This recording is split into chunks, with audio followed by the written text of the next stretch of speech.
hope that the benefits that will accrue from having a NIDS card, such as accessing services from the public and private sector easily, that the vast majority of Jamaicans will get a NIDS card. Join Justice Minister Delroy Chuck and members of the NIDS team this Wednesday and Thursday for the NIDS Town Hall at 5:30 p.m. Join us for the live stream on jis.gov.jm or our YouTube channel. Add your voice to the deliberations on the new national identification system and play your part as Jamaica moves towards a digital society. Entrepreneurs, are you searching for the next opportunity? Look no further than the medical cannabis industry. From developing quality products to growing the plant or researching the benefits, there are many opportunities to explore. To benefit, you'll need a license from the Cannabis Licensing Authority. Whether it's for research and development, cultivation, processing, retail, or transport, the Cannabis Licensing Authority has licenses to help you capitalize on these opportunities. Opportunities for waivers and deferment of fees are available for small farmers and small entrepreneurs. For more information, call the Cannabis Licensing Authority at 876-654-7582.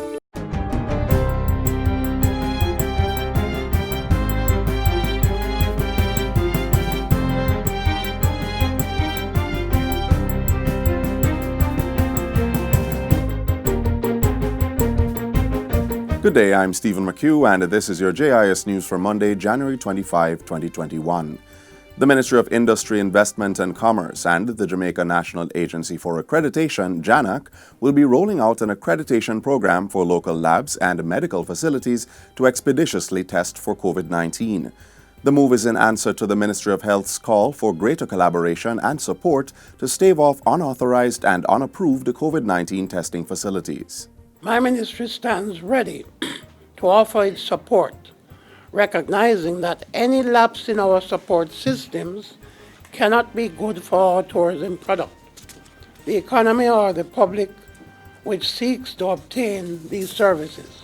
The industry minister announced the initiative during a recent virtual press briefing. As part of the initiative, JANAC has introduced a pre-accreditation approval program. The main goal of the JANAC PAAP program is to increase stakeholder confidence in Jamaica's COVID-19 testing capacity, assuring sustained quality healthcare outcomes to strengthen the national COVID-19 prevention and containment strategies.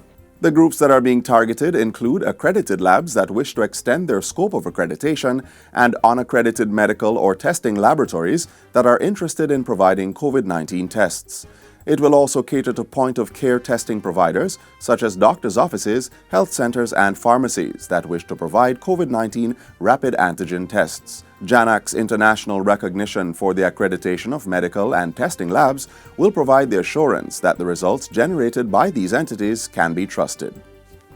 Meanwhile, a multi-sector stakeholder governance structure has been established to lead the coordination and deployment of safe COVID-19 vaccines in Jamaica. This includes a National Vaccine Commission announced previously by Health and Wellness Minister Dr. Christopher Tufton. That commission is to provide strategic and technical oversight of the national COVID-19 vaccine deployment and vaccination plan, which was tabled in the House of Representatives recently.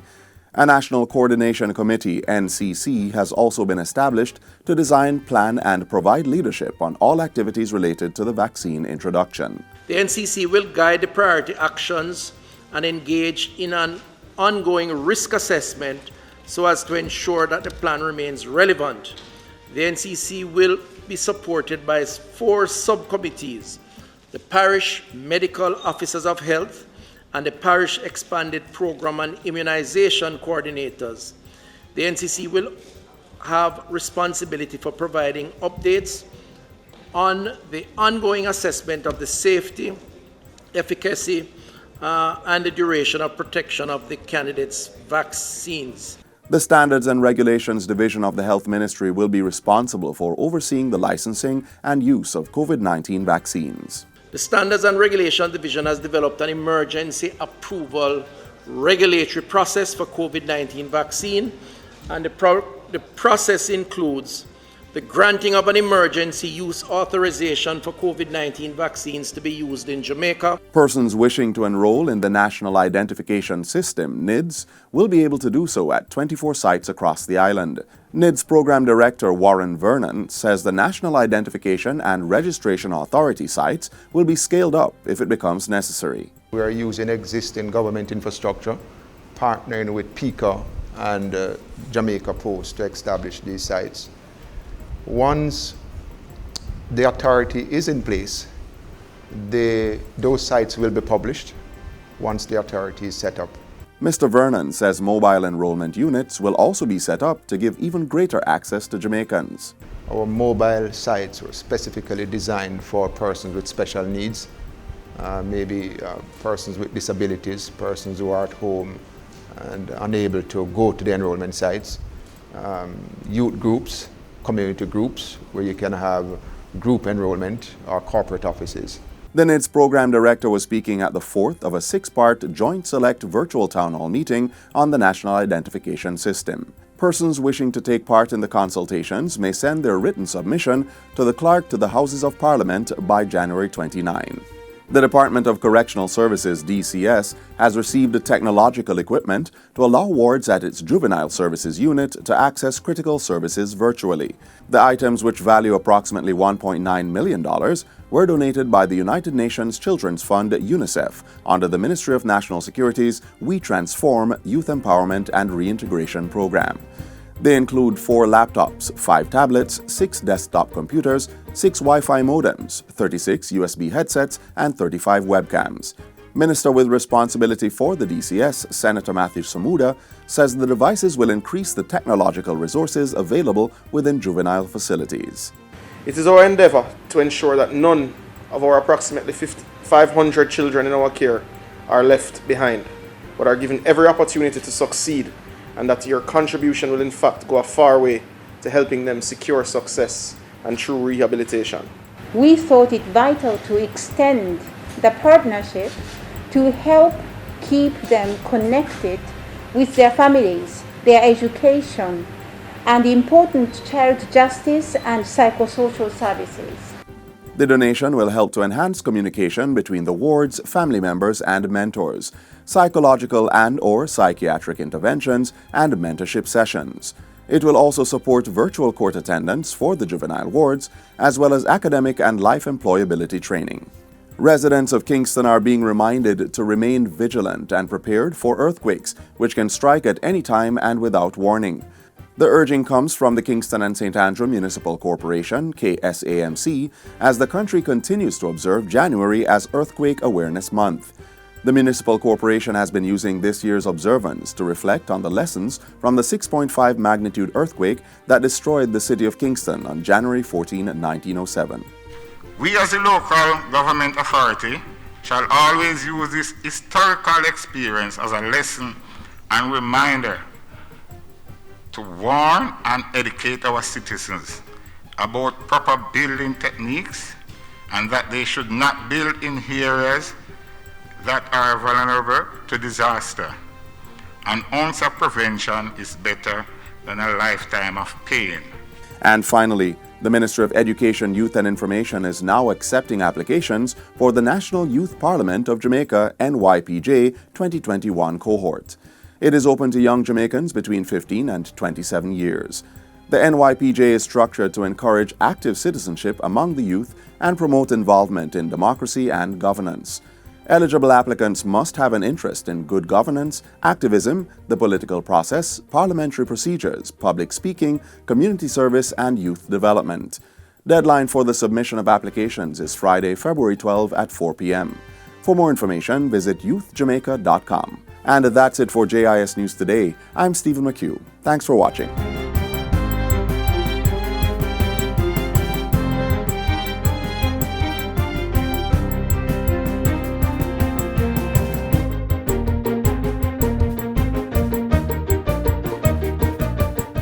My job is to ensure that every man, woman, and child maintain good health at all times. Our primary function is to ensure that government services are delivered effectively and efficiently. We are building forward together. In 2020, the Ministry of Foreign Affairs and Foreign Trade leveraged Jamaica's partnerships to build forward together in a year that was dominated by the COVID-19 pandemic. Take a look.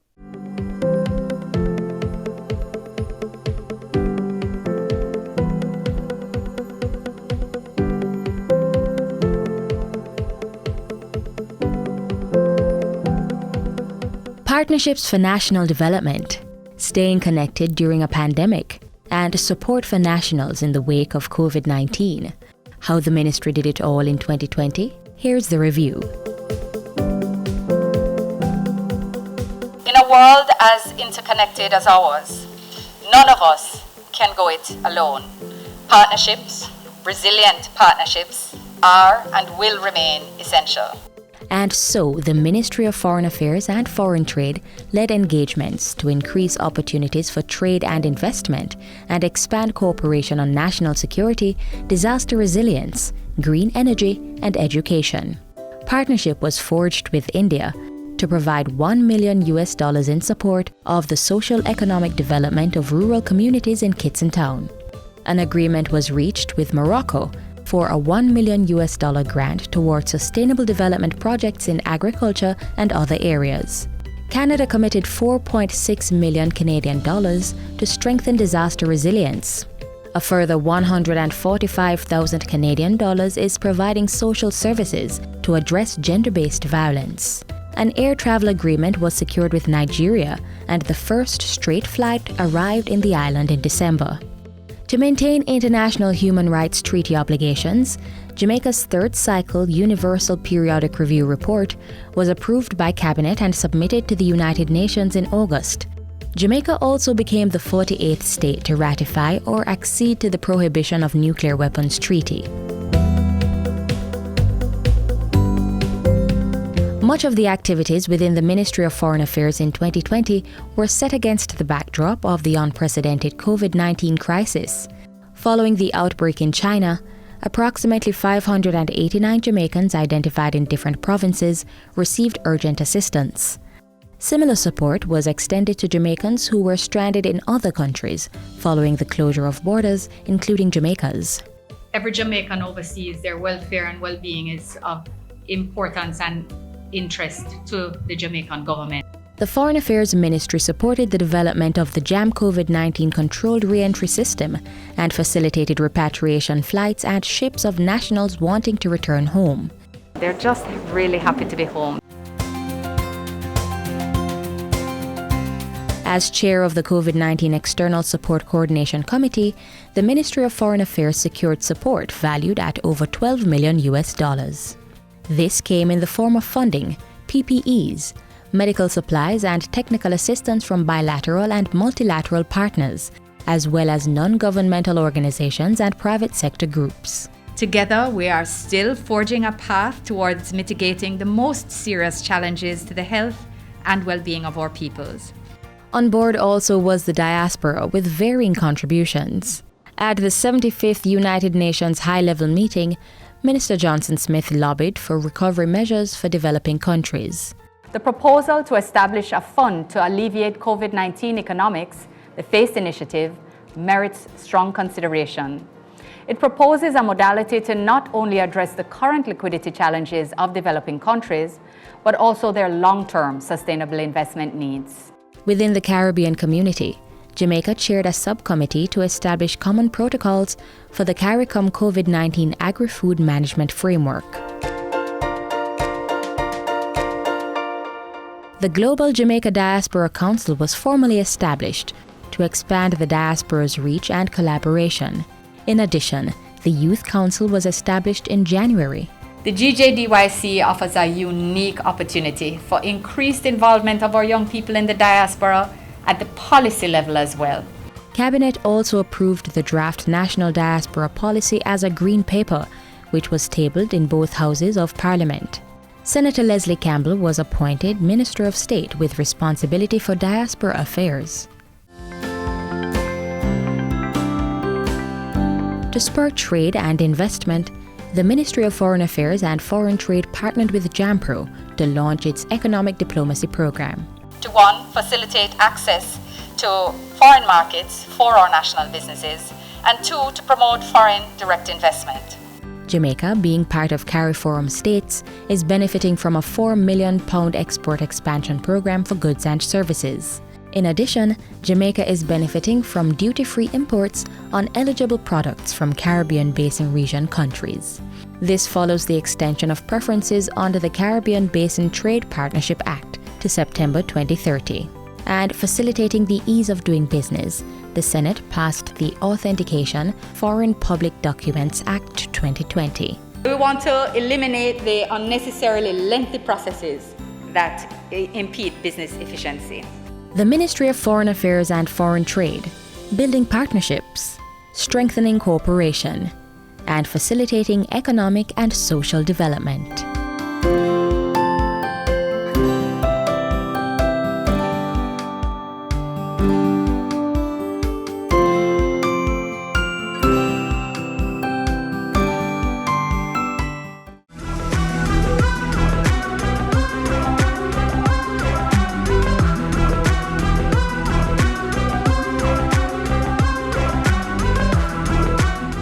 Over 272,000 seedlings have been planted under the 3 million trees in 3 years initiative.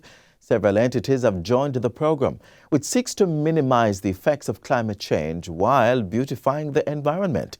Let's see one of the latest organizations to answer the government's call. Eroded coastlines, a rise in sea levels, hotter, longer dry seasons, shorter flood-prone wet seasons, more and stronger hurricanes. That's the face of climate change in Jamaica. But we have an important tool in the fight against the change in weather systems, and that's by planting a tree.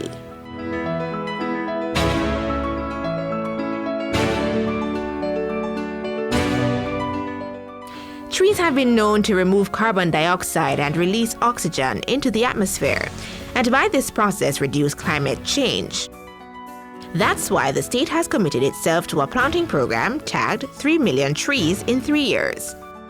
The number represents Jamaica's population of 3 million, and the trees will be planted over a 3-year period. Managed by the Forestry Department, the initiative will expand public and private forested areas. 2 million timber seedlings will be planted by the Forestry Department, and the rest will be issued to the public for planting. The project started in 2019 and has been steadily gaining traction. In a 1-year period, over 272,000 seedlings have been distributed for planting. They include a mixture of timber, ornamental, and fruit trees. Several public and private entities have come on board. And recently, the National Road Operating and Construction Company Limited, NROC, joined the campaign.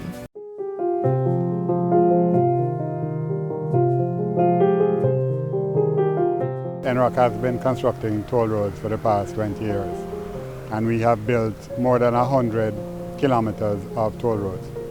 When you build, obviously you then impact on the environment by removing existing trees. So as part of the project, we gave a commitment to put back trees that were lost, and not just put back trees, but put back additional trees over and above those which were taken out as part of the highway construction. And so, 480 trees were planted along a section of the North-South Highway toll road in Nisted St. Catherine. The area is being used as a test site for NROC's plans to reforest and beautify lands adjacent to the toll road it manages. Blue maho, Spanish elm, and pink and yellow pui seedlings were planted. As part of the process, the Forestry Department requires us to maintain the trees over at least a 3-year period until the forest is established. And then they will go into what they call their routine maintenance. NROC will undertake the cost for the maintenance over the period, but Forestry will actually do the actual implementation based on our discussion going forward with them. We are working on an MOU with the Forestry Department that will look at planting trees on the North-South Highway, the East-West Highway, and then when we get to Montego Bay, the Montego Bay Perimeter Road corridor. We were approached by the UA Rotaract Society to plant trees, and we thought this was an ideal opportunity to partner with them to build on that initiative of planting 3 million trees as the PM had indicated. One of the points that we came up with was trying to help with climate change. So we're doing a series of tree planting and beach cleanups. The planting activities began early in the morning, but first, a demonstration in the proper way to plant a tree. We don't want to plant it anywhere above this region here, right? You end up burying the plant, so you're not killing the plant, right? It's not a funeral. You're trying to help it to grow and survive, right? But when you're going to plant it, ensure that the soil, so right now we primarily have clay soil. And then the planting began in earnest.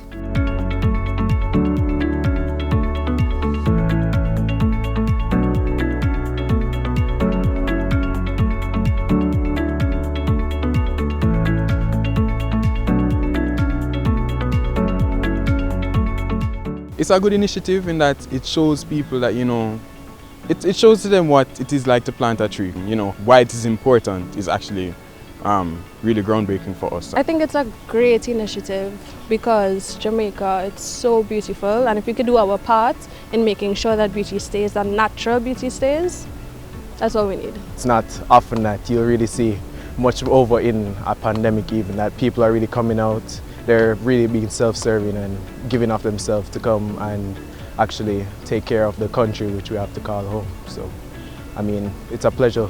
It's actually an honor to be a part of that kind of initiatives. Replanting the trees will be good for our environment, good for our water system, as well as the air quality. This is actually a good use. We're planting flowering ornamental trees so people see it from the highway. It makes the highway more attractive. So it's been really enriching. It has taken me out of my comfort zone, and I can definitely say that I've learned a lot of things. And I think it's really, really important, and that is why I took the time to come, because I think we need a lot more plants.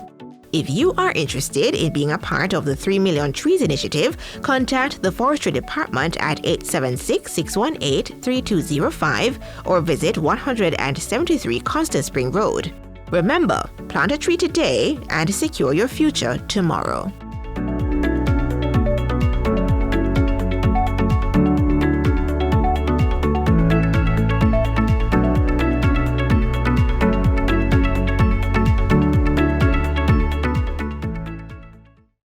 Protect yourself from the flu virus. Visit your nearest health center or doctor to get the flu vaccine.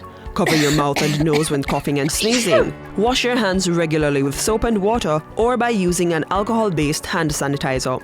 Avoid the spread of germs by not touching your eyes, mouth, or nose. And be sure to regularly disinfect surfaces and objects that are used often. Remember, your health is your responsibility.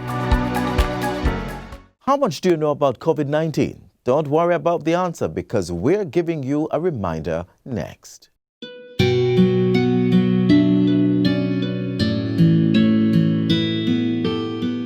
Coronaviruses are a large family of viruses found in both animals and humans. Some infect people and are known to cause illness ranging from the common cold to more severe diseases such as Middle East Respiratory Syndrome, MERS, and Severe Acute Respiratory Syndrome, SARS. Research reveals that SARS-CoV was transmitted from civet cats to humans in China in 2002, and MERS-CoV from dromedary camels to humans in Saudi Arabia in 2012. A novel coronavirus, novel meaning new strain of the coronavirus not previously identified in humans, was identified after an outbreak was reported in Wuhan, China in December 2019. It has subsequently spread to a number of other countries through human-to-human contact, and the World Health Organization has since officially named it COVID-19. The incubation period for viruses is the time between infection and the start of clinical symptoms of the disease. Based on information from other coronavirus diseases, such as MERS and SARS, the incubation period of the 2019 novel coronavirus, or COVID-19, is determined to be up to 14 days. As with other respiratory illnesses, this disease can cause mild symptoms, including a runny nose, sore throat, cough, and fever. For coronavirus generally, the person is most infectious when displaying symptoms. It is difficult to identify COVID-19 based on symptoms alone, as they are typically the same as infections of the flu or cold. A laboratory test is therefore needed to confirm if someone has the coronavirus. The infection can be more severe for some persons and can lead to pneumonia or breathing difficulties. More rarely, the disease can be fatal. Older persons and people with pre-existing medical conditions such as asthma, diabetes, and heart disease are deemed more vulnerable to becoming severely ill with the virus. The new coronavirus spreads primarily through contact with an infected person. It's spread through respiratory droplets generated when a person coughs or sneezes, or through droplets of saliva or discharge from the nose. To prevent spread, it's important that everyone practice good respiratory hygiene. It's a similar respiratory precaution as we would take for influenza. For example, sneeze or cough into a flexed elbow, or use a tissue and discard it immediately into a closed bin. Washing your hands frequently with soap and water or using an alcohol-based hand sanitizer eliminates the virus if it is on your hands. Washing of hands is very, very important because any kind of droplets that get on your hand you can transfer to your face, and you can therefore get it into your ear passages or into the eyes and cause an infection. When someone who is infected with a respiratory disease like COVID-19 coughs or sneezes, that person projects small droplets containing the virus. If you are too close, you can breathe in the virus. The general precautions in terms of making sure that you keep your distance, 3 feet is what we recommend. Keeping this distance between yourself and other people, particularly those who are coughing, sneezing, and have a fever, helps to prevent those persons who don't have the virus from getting it. If you are sick, to stay away from other persons, that means not going to work or school. Someone who is coughing and sneezing should wear an approved mask where necessary. Wearing a mask is only for the sick or for medical persons who are doing a procedure.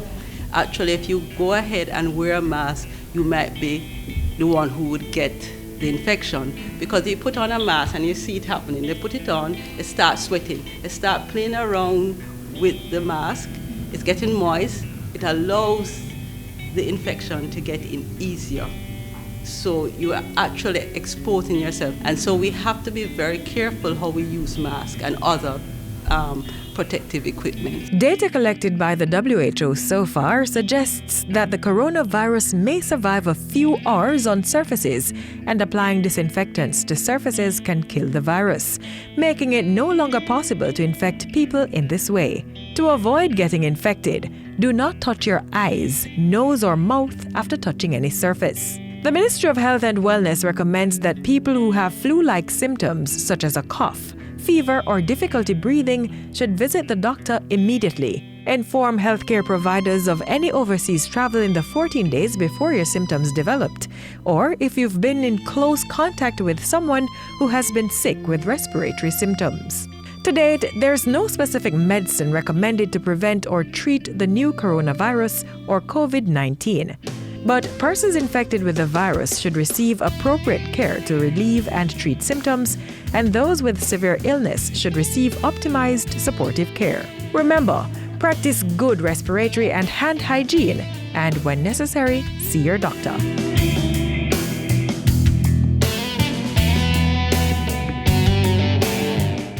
That's all the time we have left on this station. Be sure to join us round about the same time tomorrow.